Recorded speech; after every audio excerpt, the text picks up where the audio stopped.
Pod Bike. Começando mais um episódio do Pod Bike, a gente veio mais uma vez para São Paulo e dessa vez falar com uma mulher que é super empoderada e que ajuda outras mulheres, não é, Gabriel? Ela nos recebeu na casa dela para a gente poder conversar um pouco sobre o ciclismo de maneira geral, a bike como meio de transporte, como esporte. E ela tem uma história bem forte aqui em São Paulo, no Brasil, tem uma equipe conhecida. Estamos aqui hoje com a Gisele Gasparotto. Obrigado. Obrigada por nos receber, Gisele. Obrigada pelo convite, eu adoro falar, contar a minha história, contar a história da Lulu. Obrigada mesmo, fico muito feliz. Então pode começar contando pra gente como que começou. A gente já teve a gente já sabe, assim, mas dá uma pincelada de como foi tudo. Interessante voltar um pouco no tempo do... Pode até falar a marca da sandalzinha, que acho que é bem legal. Eu conto da Lulu ou conto como eu comecei no ciclismo? Como você começou. Tá. Bom, eu aprendi a pedalar quando criança, mas eu não tive a bike como esporte na minha infância. Eu tinha outro esporte, meu esporte era natação. Eu adorava nadar. E natação, handball, vôlei, amava. E a bike era diversão, pedalava de vez em quando, mas não era o esporte. E aí um dia, depois de adulta, em 2005, eu resolvi começar a pedalar para trabalhar, para mobilidade. Porque eu não aguentava mais ter que demorar 2 horas, às vezes até 4 horas, assim, no total, dentro de um carro no trânsito em São Paulo. E isso foi me desgastando muito, desgastando a minha relação com a cidade. E aí um dia eu conversando com uma amiga, ela falou, eu vou trabalhar de bike, eu achei aquilo sensacional. Falei, caramba, nunca tinha pensado nisso, que ideia maravilhosa.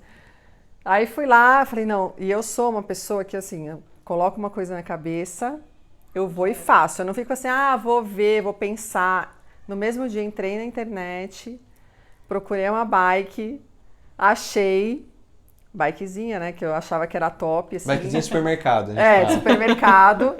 Comprei, montei, e aí eu falei, agora eu vou começar a trabalhar de bike. Claro que não foi assim, né, 1000 maravilhas, porque tenho medo. A gente está numa cidade grande, lá em 2005 não tinha essa estrutura de ciclovias que hoje a gente tem, então eu mais empurrava a bike no começo do que pedalava. Inclusive as limitações mecânicas do equipamento, né? Que total, como lojista a gente enfrenta e fala, não, mas ela vem com câmbio tal, suspensão tal, a pessoa fica olhando para você, mas tipo, o que isso me gera? Mas é um conforto, só que às vezes o conforto custa muito, e a pessoa fica... Mas continua. Não, e aí pegava a subida, eu não conseguia passar uma subida, eu empurrava a bike. Então foi assim, aos poucos, eu não ia todos os dias, mas eu me condicionei a falar, não, eu tenho que adquirir esse hábito, então eu me colocava pequenas metas, eu falava assim, vou uma vez por semana, aí depois eu aumentava um pouquinho, vou 2 vezes e tal, e assim foi indo. Aí em 2007 eu engravidei da minha filha, da Maria Clara, parei, e aí voltei em 2009. Quando eu voltei em 2009, eu conheci uma galera de pedal noturno, que saía de um posto aqui na República do Líbano à noite de terça e quinta. E eu falei, olha que legal, vou começar a sair com eles. E eu ainda achava que a minha bike era o máximo. O máximo. Eu cheguei até a trocar. Eu fui numa loja e comprei uma Caloi 100. Beleza. Desculpa. Que eu achava que era também. Eu falei, agora eu fiz um upgrade na eu tô bike, com a agora nave. eu tô com a nave. E aí que eu comecei a pedalar com a galera, comecei a entender que tinha a galera que ia de mountain bike, aí tinha a galera que ia de speed, que é a road. Aí eu olhava assim e falava assim, essa bike é legal. E a bike de estrada, a road, sempre me chamou a atenção. E eu falei assim, nossa, um dia eu vou pedalar nessa bicicleta. E eu lá com a minha Calóizinha e tal, até que um dia eu senti necessidade de trocar. Acabei me inscrevendo numa prova, que era, claro, 100K, foi na inauguração do Rodoanel em 2010. Sem sapatilha, eu não usava sapatilha. E aí me arrumaram uma bike híbrida de alumínio, que tamanho 56, 58, sei lá, que o cara tinha 2 metros de altura e eu nem sabia que tinha tamanho de bicicleta. Só de bike fit, né? Não, serve, vai que serve. Imagina o sofrimento, 100K com uma bike... Fui fazer 100K, nunca tinha feito. Ao invés eu tinha feito 30, né? Que era o meu trajeto de volta, mais ou menos, do trabalho. Aí eu falei, vou fazer 100K. E fui e fiz. Sem sapatilha, caí, porque eu estava tão cansada que eu cheguei a cair de prego, assim, de cansaço. Aí levantei e terminei. Cheguei. 4 horas e 34, eu nunca vou esquecer. 100K planos em 4 horas e 34. Eu te falei, eu tenho que manter 20 de média. A minha conta era essa. E foi, eu consegui. Aí depois eu falei, bom, acho que eu preciso me preparar melhor. Aí que eu fui buscar informação. Fui atrás, aí eu falei assim, bom, fui entender as diferenças de bicicleta, fui entender o que era o ciclismo de estrada, o que era o mountain bike, as modalidades do ciclismo. E aí comprei, de fato, a minha primeira bike de estrada, aí já entrei na sapatilha, mas nesse esquema de autodidata, porque não tinha muita informação, né? Um apadrinhamento, alguém que pudesse dar o caminho das pedras, né? Não tinha. Eu tive algumas pessoas que me ajudaram, que eu comecei a ir pra estrada com essas pessoas, mas aí eu já estava de sapatilha, já estava com a bike, então foi muito mais na parte... A maioria dos perrengues ali do de começo treinamento ali. De mais técnica, já tá pedalando, então venha com a gente, vem dar de roda. Mas para quem tá começando, assim, tipo, não sabe nada, realmente naquela época foi bem difícil, mas eu me apaixonei pelo esporte logo de cara, e aí eu comecei a me desenvolver. E como lá em 2009, 2010 não tinha categorias, né, Open, Master, é Elite. E na Elite mesmo tinha, sei lá, 10 meninas, né? E aí eu comecei a correr as provas da Federação Paulista e foi aí que eu comecei a me desenvolver mesmo, porque você meio que é jogar na cova dos leões, né? E, então a minha evolução no ciclismo foi muito rápida por conta disso, porque eu fui indo e fui fazendo prova mesmo. Na raça. Fui fazendo prova, eu corria quase todo final de semana, aí pegava a minha filha pequena, levava junto para as provas. E assim foi. E aí em 2012, aqui em São Paulo tinha uma empresa que chamava Road Bike. Não sei se já ouviram falar. Era uma empresa especializada em levar ciclistas para a estrada. Para quem nunca, com apoio, estrutura. E aqui, né, em São Paulo, sair pedalando é uma coisa muito legal. Mas pegar rodovias não é tão seguro, então a gente saía com apoio, com staffs e tal. E aí o Capa e a Tati, que eram os donos da Road Bike, contrataram a gente e vários ciclistas profissionais, né? Entre aspas, eu digo profissionais porque a gente não vive do ciclismo, para levar essa galera para a estrada. E aí que eu comecei a ensinar as pessoas a pedalar direito, assim, com técnica, e observar a cadência, observar o manuseio, a estabilidade, dar dicas. E aí foi onde eu falei assim, nossa, eu quero... É isso que eu quero. É isso que eu quero fazer da vida. Só que eu trabalhava com seguros, isso, né? Que eu falava, você administrava mãe, que já é uma agenda pesada, um outro trabalho e o ciclismo. E o ciclismo. Como é que foi conciliar tudo isso? Como que era dividir esse tempo? Dormia que horas? Não sei como eu consegui. Mas assim, eu treinava de manhã e aí ficava trabalhando o dia inteiro, à noite era função meio que de mãe e ia fazer algumas coisas da Lulu. E a Maria Clara na escola o dia inteiro, então dava uma amenizada, assim. Final de semana, ou ia treinar e à tarde vamos pro parque, vamos fazer as coisas com a filha, super cansada, não dá para dormir, para descansar, era só à noite mesmo. Ou se eu fosse para a prova, eu levava ela junto. Então foi puxado. Hoje eu olho e falo, caramba, como é que eu guerreira. dei conta?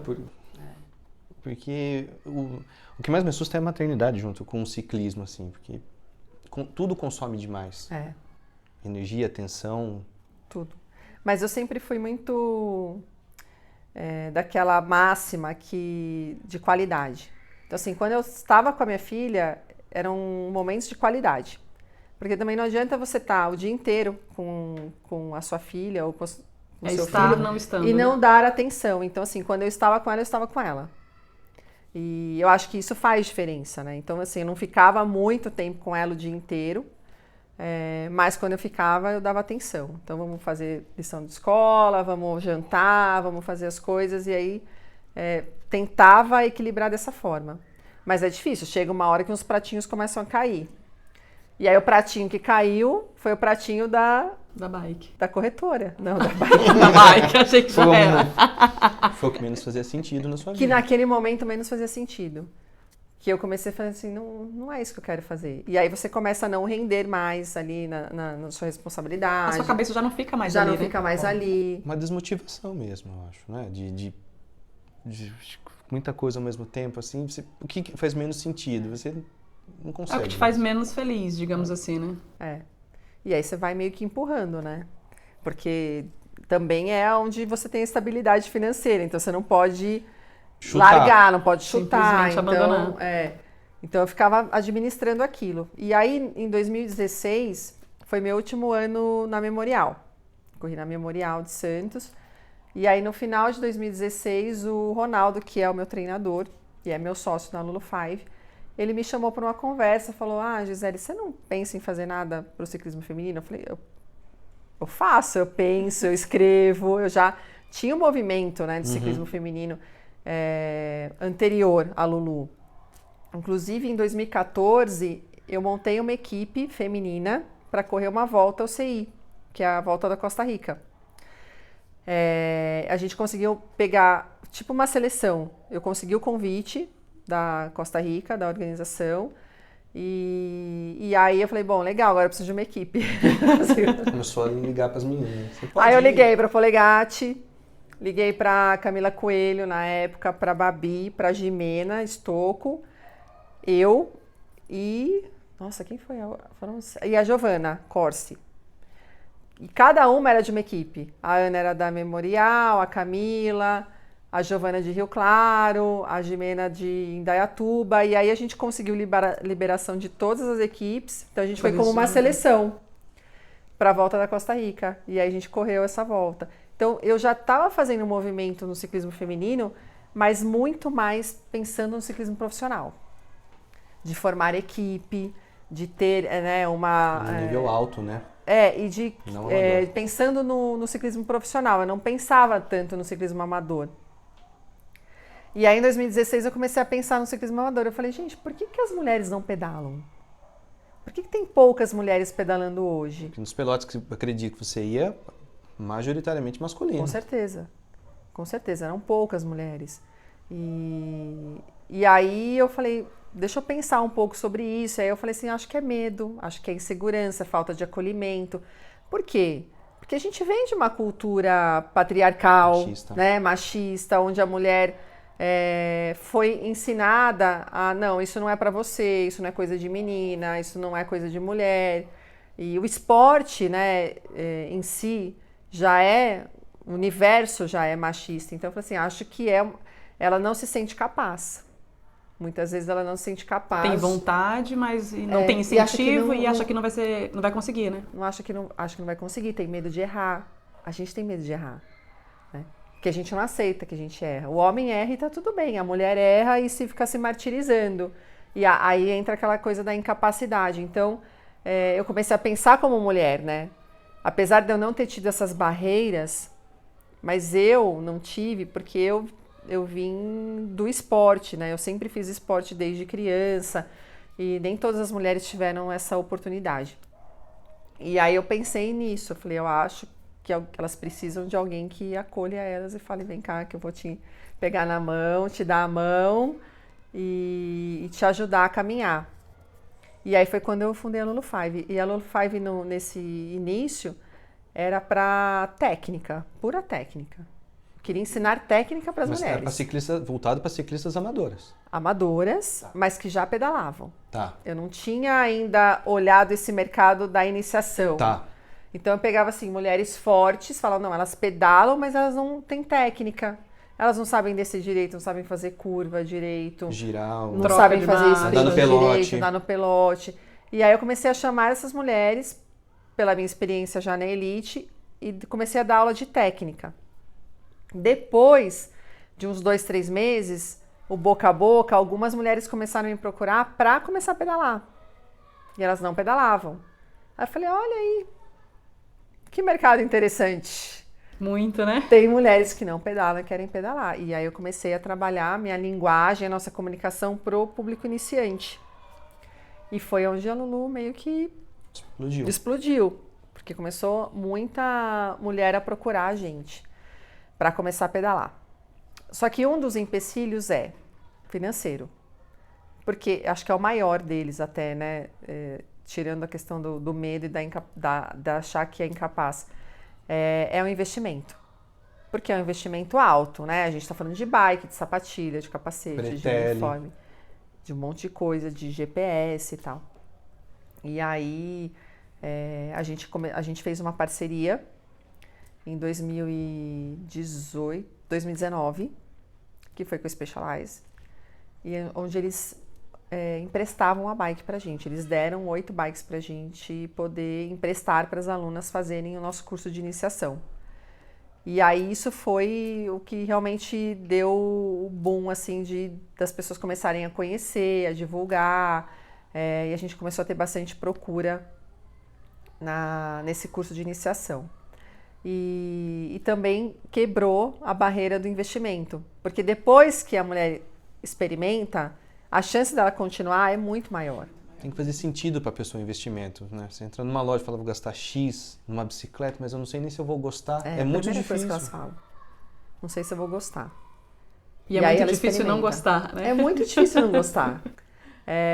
A gente tem uma estatística na Lulu hoje que é 60% das meninas que entram no curso de iniciação, elas compram a bike e continuam pedalando.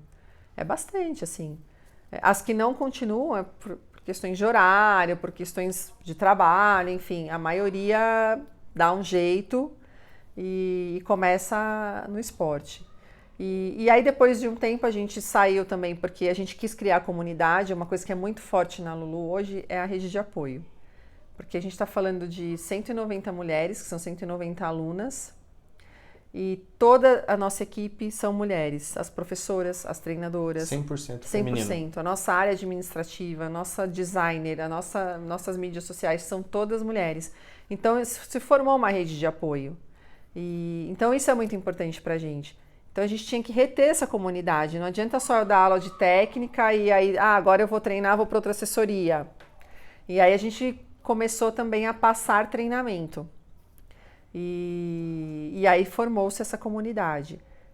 A gente pega assim da escola de ciclismo, que é a iniciação, e vai evoluindo até a parte de treinamento. A pessoa se sente muito mais segura e, enfim, fica muito mais à vontade para continuar ali, né? Ela não tem, entre aspas, nenhuma preocupação. Exatamente. E ela dá continuidade no treinamento. E isso estreita o vínculo, né? Você chega num nível assim, vira uma família. Vira. E elas... E o que eu gosto sempre de dizer é que lá todas se sentem um pouco dona. E eu acho isso muito legal. Porque a Lulu hoje é a cara de cada uma delas. Não é só a minha cara. É a cara de todas elas que compram o propósito da Lulu, que espalham o propósito da Lulu por aí. Então, para mim, isso é muito mais realizador, assim, muito mais importante do que ter só uma cara, entendeu? Eu quero que a Lulu tenha várias caras e que as meninas espalhem esse movimento por onde elas forem. Então, elas têm orgulho de vestir a jersey. É isso que eu ia falar. A jersey, ela agrega um valor. Um valor. Elas falam, eu me sinto mais poderosa. E a gente percebe isso em prova quando vê vocês passando. A gente sente que é uma comunidade. Eu sou capaz. É um grupo forte, é um grupo empoderado. E a palavra gente passa com o uniforme, todo mundo, Lulus, e a gente acha isso demais, entendeu? Porque traz realmente uma confiança e uma segurança desse propósito mesmo que a gente espalha, que somos capazes, que se eu consigo, você consegue, né? Que não tem essa coisa de não dá, não é pra mim. Se você quiser. Cada uma tem a sua história que compartilha, cada uma ali de uma forma inspira outra pessoa. Às vezes elas têm problemas ou situações parecidas, então uma suporta a outra. Dentro da Lulu ainda a gente tem um programa que chama um programa de buddies. O que é isso? Tem as meninas mais experientes que acolhem as meninas iniciantes. Então a gente tem uma relação de buddies e aí elas escolhem.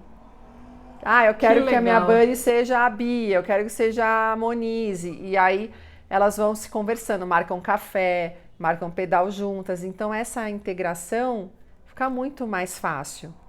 Então, são coisas assim que a gente não fala, mas que acontecem dentro da Lulu, que eu acho que vale a pena como exemplo, assim, porque a gente também foi criada, Cris, você vai poder falar isso, para sermos rivais. Exatamente. Né? Eu ia tocar nesse ponto.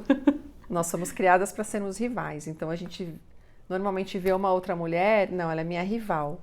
E quando você muda esse pensamento, Você muda a chave. você vira essa chave e você fala, gente, como isso não aconteceu antes? E é tão gostoso compartilhar com outras mulheres suas histórias, suas vivências e se inspirar em outras mulheres, que quando a gente realmente, quando todas as mulheres souberem o poder que isso tem, aí a gente conquista o mundo. E o quanto você pode crescer dessa forma, porque você aprende com a outra, você passa e cria um laço que ele é quase indestrutível. É pra vida mesmo. Então essa ligação é muito forte. Então, muitas Lulus, assim, às vezes nem estão tão preocupadas com o esporte, com o objetivo na bike. Elas querem a rede de apoio, elas querem a comunidade. Isso e eu sempre gosto de falar que a Lulu é para todos os gostos. Você quer ir lá pedalar de final de semana, fazer resenha, ir lá na ciclovia, andar, passear, tirar foto? Tem. Você quer ir lá e competir, fazer pódio? Também tem. Então a gente abraça todos os objetivos e a gente tenta acolher cada um deles. Como foi a sensação quando você ajudou a primeira mulher? O que você sentiu lá dentro? O que despertou em você? Posso contar uma história? Deve. A minha primeira aluna era uma senhora, Estela, e ela caiu comigo. E aí a gente estava na ciclovia, eu estava ensinando ela a tirar a mão do guidão para beber água. Ela já estava super confiante e tal. Aí ela foi tirar para beber água, deu um pânico, meio que se desesperou. E aí eu jogo a garrafinha, ela, vou cair, ela foi se jogando em cima de mim, assim, ó. Aí eu tentei ainda segurar, mas ela se jogou, ela se desesperou, se jogou, as duas saíram rolando na ciclovia. Deu tudo certo, ninguém se machucou. Mas aí eu falei, gente, a minha primeira aluna Caiu. Acabou, né? Eu não sirvo pra nada. Ao haver aquela história da cobrança. Eu não sirvo pra nada, acabou. Como que eu vou dar aula? Eu acabei de cair com a minha aluna. Aí eu falei, não, tá tudo certo, vamos lá, vou tentar de novo. Mas assim, é gratificante porque quando você ensina, você aprende. Isso é muito importante e você tem que ter humildade para aprender, porque uma coisa é você saber, outra coisa é você saber ensinar. São coisas completamente diferentes. Então, eu sabia fazer a técnica, mas para eu saber ensinar, eu tive que prestar atenção no meu movimento. E aí eu mesma melhorei a minha própria técnica. Por quê? Tá, então eu vou fazer sprint. Legal. Como que eu seguro no drop? Aonde eu seguro? Quais são os músculos que eu ativo? Como que eu faço com o braço? Como que eu faço com a perna? Você começa a desenvolver uma técnica para você poder ensinar. Uma didática, né? Você tem e que é desenvolver autoconhecimento. E é autoconhecimento. Começa por você. Então, sapatilha, eu vou ensinar a sapatilha. Como que eu tenho que fazer? Clipa, você fala clipa, a pessoa pergunta, como é que clipa? E aí eu comecei a pensar em todos os movimentos. E com isso eu fui escrevendo, eu escrevia. Eu ia dar aula, eu escrevia o que eu ia dar. A metodologia, eu escrevia todas as aulas que eu dava. Eu comecei a escrever até formar uma metodologia de 10 aulas, que hoje é o que a gente aplica na Lulu.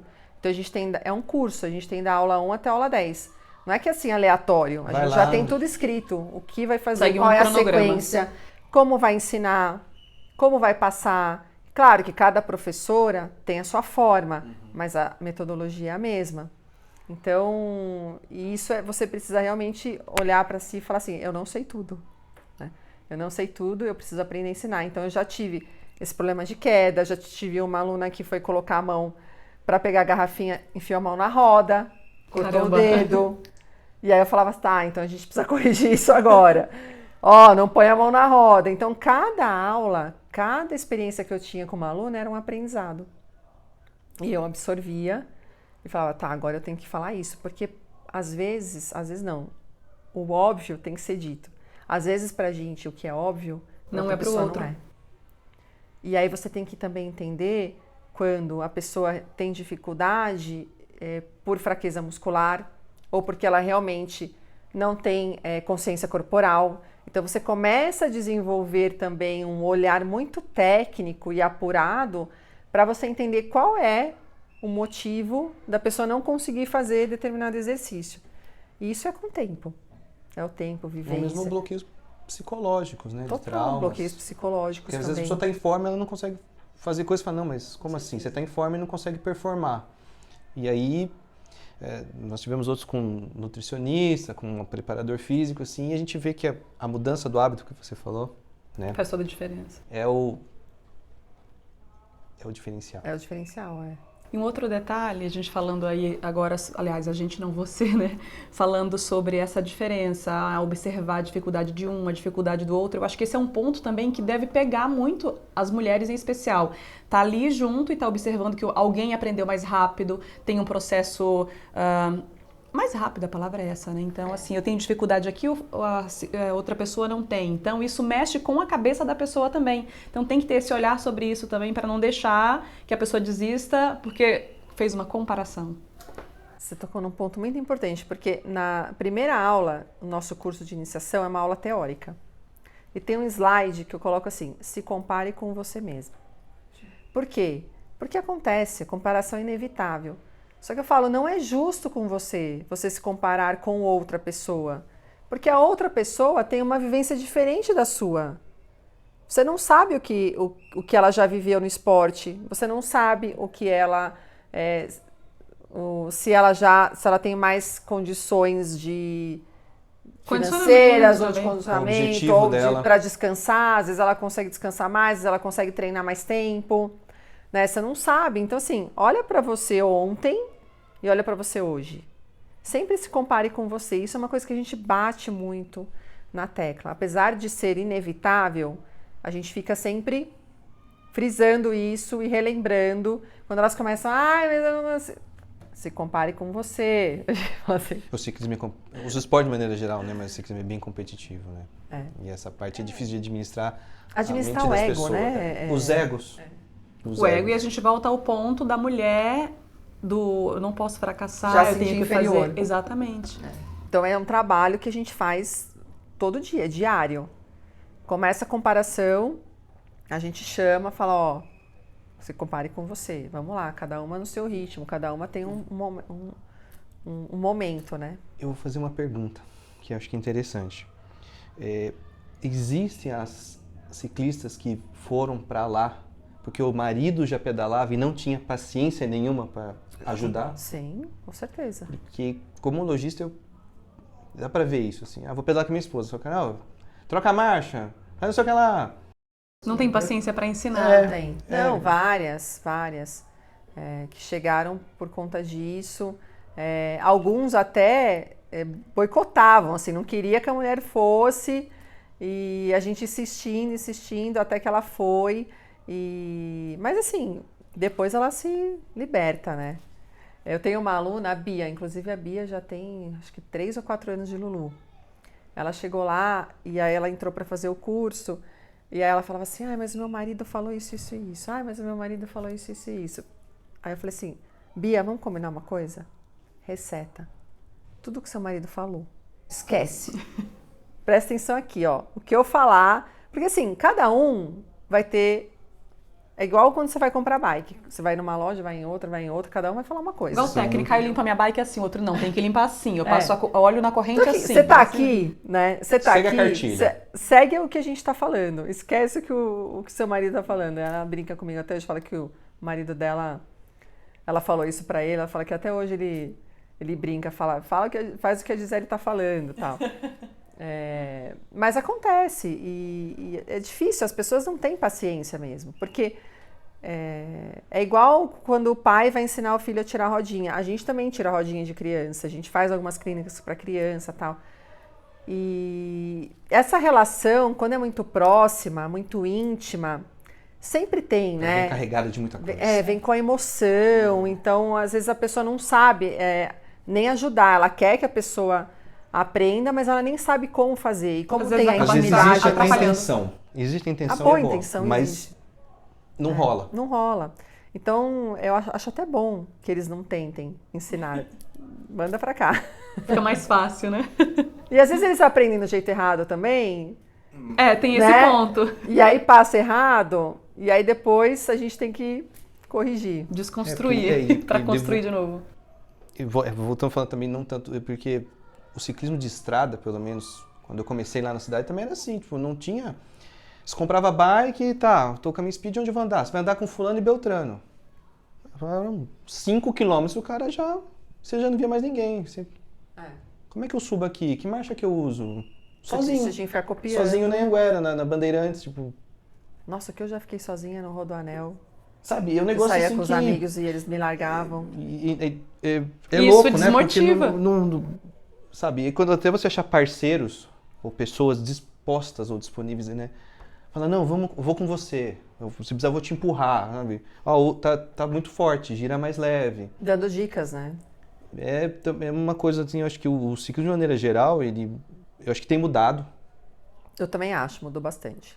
E tá bem mais Tá todo inclusivo. mundo mais inclusivo, mais... Inclusive, esse trabalho de base, de acolhimento. Sim. Né? É diferente, porque, há muitos anos atrás era mato. Vai, compra, vai. Você não consegue andar, mas o cara gira 8 anos aí, tá com uma bike super top, você uma carroça, não dá. É outro mundo, de tênis, né? Não, clipa. Aí você falou, pô, como é que clipa? O cliente não, como é que eu clipo? Só por o pé. Não, não é só, não é. Não é. Tem muita coisa envolvida.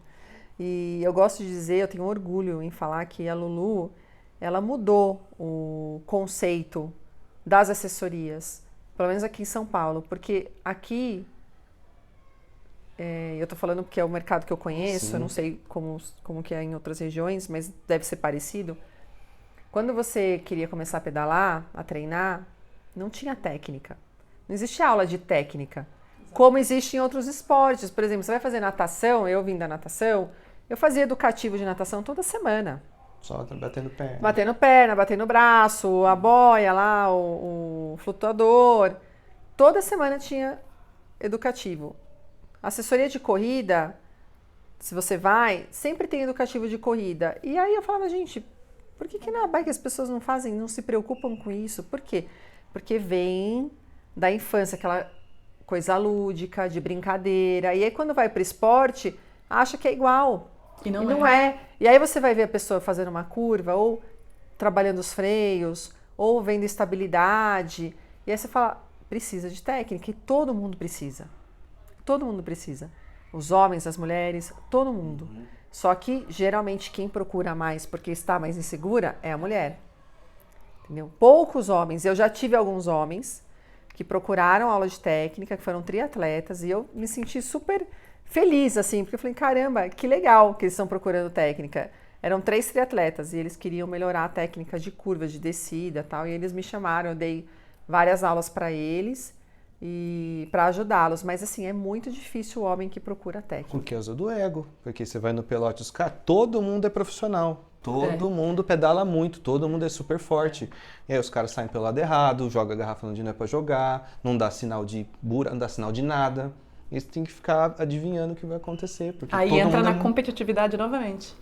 No ego, ninguém quer ficar, vai sobrar. E a técnica é tão importante para a segurança como para a performance. Porque quanto mais técnica você tem, mais economia de energia você faz. E aí você desenvolve melhor, você desempenha melhor. Se as pessoas soubessem disso, a maioria, elas iam procurar fazer aula de técnica para serem eficientes, para economizar energia e para a segurança também. Mas, assim, eu acho que é um processo. E hoje, a Lulu, só voltando, né? A Lulu foi a pioneira nisso. A gente que introduziu aula de técnica e iniciação com aula de técnica aqui. E hoje a gente vê outras assessorias fazendo. E eu fico muito feliz, entendeu? De ver outras assessorias priorizando a técnica também para ajudar os ciclistas a se desenvolverem melhor. Bike Fit. Bike Fit em 2010, 2012 é um negócio que, coisa de elite, é coisa de... As pessoas não faziam com não frequência. faziam. E é essencial, né? Super. É a primeira coisa que eu falo também, comprou a bike, vai fazer o Bike Fit. Mas eu não pedala para isso sim, você tem que estar confortável em cima da bike. Não importa se Boa, você vai pode ter passar dores. meia hora, 1 hora ou Eu falo, a 4, única 5 dor que horas. você pode sentir em cima da bike é a dor do esforço. Não é a dor no ombro, porque não está Lombar. ajustado, na lombar, no glúteo, lá na pelve, não. É a dor do esforço. Formigou a mão, formigou o pé, tá errado. Então vai atrás, vai fazer o fit. Então isso também mudou bastante essa cultura. E eu acho que o profissionalismo também nas assessorias melhorou, assim, das pessoas terem um pouco mais de visão de negócio. Que foi uma coisa que eu trouxe para a Lulu por vir do mundo corporativo. Eu acho isso importante. Porque você trata como uma empresa que tem processos, que tem fluxos. Né? Então, quando você tem esse olhar, é uma empresa, não é um grupo que eu vou cobrar mensalidade. Um grupo de vou dar amigos treino. e vou falar o que eu quero. É uma empresa. Então, você tem que ter processo, tem que ter a comunicação, você tem que ter fluxo, tem que ter marketing. Eu acho que uma força da Lulu é o marketing. A gente é muito forte, assim. Claro, a gente traz a realidade, né? A gente não inventa coisas. Mas o que a gente entrega, a gente faz questão de mostrar. Né? Então, a gente mostra de uma forma que chama a atenção das pessoas. Então, o nosso marketing também é muito importante, é forte. E isso faz com que a gente tenha mais visibilidade. Vocês cravaram o nome de vocês dentro do ciclismo nacional. A jersey de vocês tem um peso. As pessoas sabem o que é. É uma coisa que mas nunca é diferente. Porque a gente trabalhou a marca. É isso. De forma profissional, de falar, não, vamos trabalhar a marca. A marca tem que ser forte. Não é uma brincadeira. É É gostoso, uma mas empresa. não é. Um monte de gente vive disso hoje. Eu comecei sozinha, basicamente, assim, com o Ronaldo, e hoje, mas sozinha no sentido de eu que dava aula, eu que cuidava da parte administrativa, financeira, marketing, mídias sociais, eu fazia tudo. Cruzava e Hoje, a gente tem uma Multifunções. estrutura, a gente tem a Lília, minha sócia hoje também, que é uma das professoras e trabalha na parte administrativa. A gente tem a Lília, a Xanda, a gente tem 5 professoras, 2 treinadoras, que é a Erika e a Rose.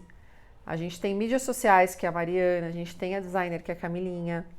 A gente tem uma estrutura grande agora, cada uma faz uma coisa, tem a sua função, sua responsabilidade. A gente tem a Andrea, que entrou agora do administrativo financeiro. E a gente tem o time, que é a Lulu 5 Team, que a gente traz uma ideia de time profissional, porque é um time que compete em alto nível e que busca resultado, mas não é profissional porque ninguém vive do ciclismo, né? Ninguém ganha salário ali. A gente Tem esse compromisso. tem patrocínio, tem as bikes, tem os equipamentos, tem os produtos das empresas que patrocinam a gente, mas não existe um salário e elas não dependem disso para pagar a conta, né? Mas a estrutura e a ideia é de uma equipe profissional. Então a gente tem hoje 7 ciclistas dentro da Lulu 5 Team. E aí a gente compete as provas profissionais, ranqueadas, brasileiro, campeonato estadual, campeonato nacional. E daí veio a Tota, né? Não sei, vocês devem conhecer a Tota. A Tota é uma menina hoje tem 23, ela entrou na Lulu com 18 e o sonho dela é ser ciclista profissional. E ela está dedicando 8 anos da vida dela para se desenvolver no ciclismo profissional. E aí ela entrou na Lulu, se desenvolveu e agora ela está correndo lá na Europa. E deve ser muito gratificante para você acompanhar esse processo e ver essa transformação, essa conquista dela, né? Maravilhoso. Sinto muito orgulho. E a gente falou no apoio da Marcela, assim, que também já correu fora, é o lance do Brasil, né, de um brasileiro conseguir sair daqui, porque é difícil. Os europeus têm muito... Tá vindo um latino aqui pedalar e é muito legal quando alguém consegue chegar. Aqui é triste porque a gente não vê um trabalho. Não tem trabalho de base. Não tem um trabalho das organizações e das federações e da confederação para desenvolver o ciclismo profissional. Então, o que a gente vê hoje? A gente vê o ciclismo amador bombando e o ciclismo profissional em decadência. E aí, o que a gente vê? Ações isoladas. Né? A gente tem o Gideone, que fez uma ação isolada, que ele foi lá, ele investiu, ele foi atrás. A gente tem o Vinícius Rangel, que é a mesma coisa. A gente tem a Tota, que é a mesma coisa. São ações individuais de ciclistas que têm uma certa condição ou não, ou têm a ajuda de alguém que puderam ir atrás meio que sozinhos para buscar o sonho e realizar o sonho. Mas a gente não tem uma construção assim de um trabalho, né? Para chamar essas crianças, porque a gente precisa ir lá na base, né? Isso. Para começar Começa a treinar, dali. desenvolver e dar suporte, não só suporte financeiro de equipamento, suporte emocional e cobrar, tem que ter boas notas e tudo mais. Então, Você vai estudar não e existe. pedalar. Igual futebol você tem Mas isso, a gente só né? tem esse esporte no país. Não tem basquete, não tem vôlei, não tem natação, não tem ciclismo. Não tem. A real é essa, assim, infelizmente. A gente tem o pod que é dinheiro nosso. Exato. Assim, E o isso é que a mais gente um- vê hoje? A gente vê os ciclistas profissionais querendo correr provas amadoras. Exatamente. Por quê? Porque é onde dá visibilidade. É onde eles ficam conhecidos. Então você vai num Letap da vida, tem um monte de ciclista profissional correndo Letap. Porque é o que o amador vai, é o que o amador. Então parece que são dois esportes diferentes, né? Hoje. Então tem o ciclismo amador e tem o ciclismo profissional. E eles só vão se juntar ali se o profissional for Até atrás ele. do amador. E aí você viu tipo, um Avancini, que ganhou uma etapa mundial e assim, é um ídolo dos amadores na linha do mountain bike. Sem Eles- contar o Avancini, né? Que eu eles não ficam- falei dele porque é mountain bike, mas ele é o nosso... É o nosso ícone principal, máximo do esporte, é. sim, e os amadores ficam maravilhados. Falam, ele tá ali, eu vou tirar uma foto. E nós sabemos, você conheceu a grandiosidade, tudo que ele fez, mas assim, É isolado também. isolado. Né? Você Ele não- que foi lá e fez. Uhum. Então, quando a Tota, você vê assim, é muito mérito. É muito mérito. E não há um reconhecimento maior. Assim, fica fechado entre nós, o ciclismo. Assim, nossa. E acaba se perdendo com o tempo também. A Flávia Oliveira, a Flavinha, fez 7º nas Olimpíadas do Rio. Melhor resultado que a gente teve no ciclismo de estrada. E ninguém conhece. E ninguém sabe quem ela é. Se você perguntar hoje um ciclista novo, esses dias eu encontrei o Murilo Fischer. Esses dias não, ontem. A gente estava indo para o velódromo, parou num posto, ele estava lá. Fui falar com ele e tal, ninguém conhecia ele. Olha. É louco. Das pessoas que estavam. Eu falei, esse cara aqui tem história no ciclismo. Mauro Ribeiro. Mauro Ribeiro, tem Sabe? vários. A galera quer um Bretelli. Você sabe quem foi? Sabe quem foi o Mauro O Ribeiro? que ele Não, fez? né? Aí assim, não, mas ele ganhou. Palharini, enfim. E é isso, Vários. os grandes ícones, os grandes atletas, né? Vão ficando no Vão ficando no vai esquecimento. pagando, vai. Né? Não morre porque existem. Acho que falta ídolo também pra gente, mas a gente só vai ter ídolo se tiver uma construção, Exatamente. né? E como que é? A gente sabe que a bike ela também é utilizada para tratar o psicológico, o emocional. Eu conheço casos de pessoas que estavam em depressão, entrando na depressão, começaram a pedalar, tirou remédio, mudou a vida. Então tem muito caso assim, né, Lulu? Alguns, enfim, conta Com pra certeza. gente. A maioria, na verdade, porque todo mundo, né, passa por momentos difíceis na vida, tem as suas questões familiares, emocionais, e todas elas, sem exceção, têm algum relato de como a bike transformou a vida delas. Porque a gente desenvolve, quando a gente pedala, a gente desenvolve características importantes que a gente leva para a vida. Então, não, assim, vou tratar a depressão, é ótimo, porque libera endorfina, é uma coisa muito química, né? Mas existem outras coisas que envolvem, tipo, o que o ciclismo ensina pra gente? Ele ensina a não desistir, ele ensina você a ter persistência, paciência, que é uma coisa que a gente não tem, porque o mundo está muito instantâneo. imediatista, né? E Então, ali não tem como fugir. Por não exemplo, a base, você tem que fazer a base, então de ser são horas de isso que treino, eu falo. treino. Você pode, eu falo assim, você pode treinar, você fala assim, eu comecei a pedalar, você pode treinar todos os dias 5 horas por dia. Não vai adiantar, não é isso que vai acelerar seu processo. É a vivência no esporte, é o tempo. E isso não tem como você mudar. E isso a gente leva pra vida, porque às vezes a gente quer resolver as coisas muito rápido na nossa vida. Eu quero pra ontem. Não dá. Espera. A natureza não dá saltos. É o tempo. Então, assim, a paciência, a resiliência, tem coisas que você não pode mudar, então você tem que aceitar, né?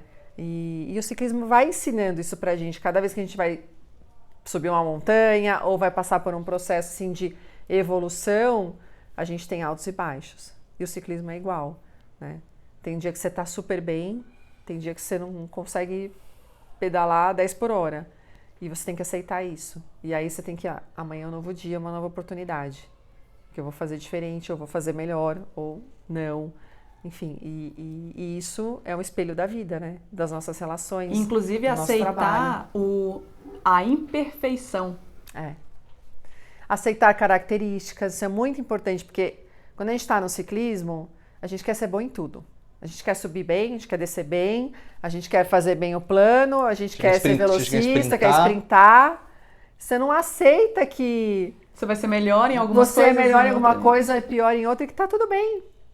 E na vida é assim também, né? A equipe, o produtor são 8 pessoas. Cada um tem uma função. Tem um que vai chegar, gregário, sabe? E que ele tem tanta importância Exato. quanto o capitão que está ali para ganhar a prova. Então isso é um ensinamento. É um trabalho em conjunto. Quando alguém ganha Não ganha sozinho, né? É um esporte... Tour, tá assumindo a palavra, exato. A equipe ganhou.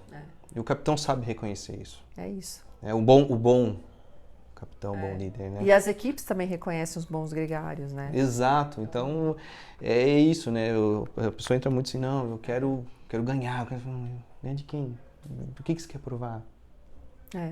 Mas eu acho que o maior aprendizado é a questão assim do eu posso.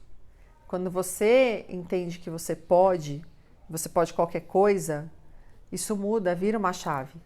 Porque aí você toma decisões na sua vida. Eu vou sair do meu emprego, eu vou procurar outra coisa que eu gosto, que foi o que eu tive que fazer, na verdade, né? Porque quando você vai mudar alguma coisa na sua vida, você precisa ter coragem. E a coragem não é a ausência do medo, né? A gente tem medo. Mas é você falar assim, não, vai dar certo. Eu vou. Acreditar. E se não der certo? Eu pensava assim, tá, e se a Lulu não der certo? O que eu vou fazer? Eu tenho uma filha, tenho conta para pagar. Eu falei assim, tá, eu sou inteligente, eu estudei, eu vou procurar outro emprego, eu vou atrás. Então, assim, é simples, na verdade. A gente que coloca Complica. Um monte de devaneios, assim, de fantasias, para não dar certo aquela coisa. Mas quando a gente quer, a gente vai e faz. Tá bom, não deu certo? Então tá, então eu volto para cá e vou começar de novo. E esse recomeço, eu acho que sempre ter essa oportunidade de recomeçar e de fazer diferente, o ciclismo mostra muito pra gente. É uma história linda, essa construção toda, esse trabalho, essa dedicação. A gente vê na sua expressão, no seu olhar, o quanto você ama fazer isso.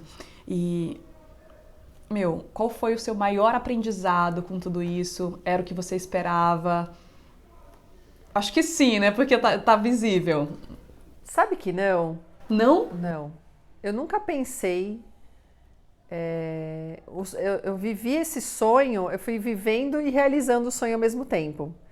Porque quando eu comecei, eu não imaginava que a Lulu ia se tornar o que se tornou hoje. Assim, não só para o mundo do ciclismo, mas para mim. Hoje ela é minha vida, praticamente. Uma né? filha.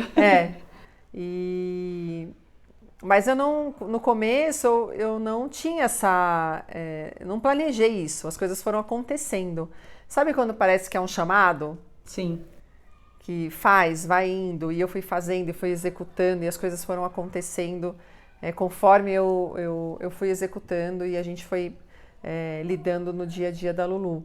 E hoje eu olho para trás e eu falo, caramba, como a minha vida mudou, né? Porque eu não esperava de fato, assim. Mas hoje é o que eu quero. Hoje eu nunca tive tanta certeza de querer alguma coisa. E eu me sinto privilegiada de viver uma paixão e conseguir viver dessa paixão.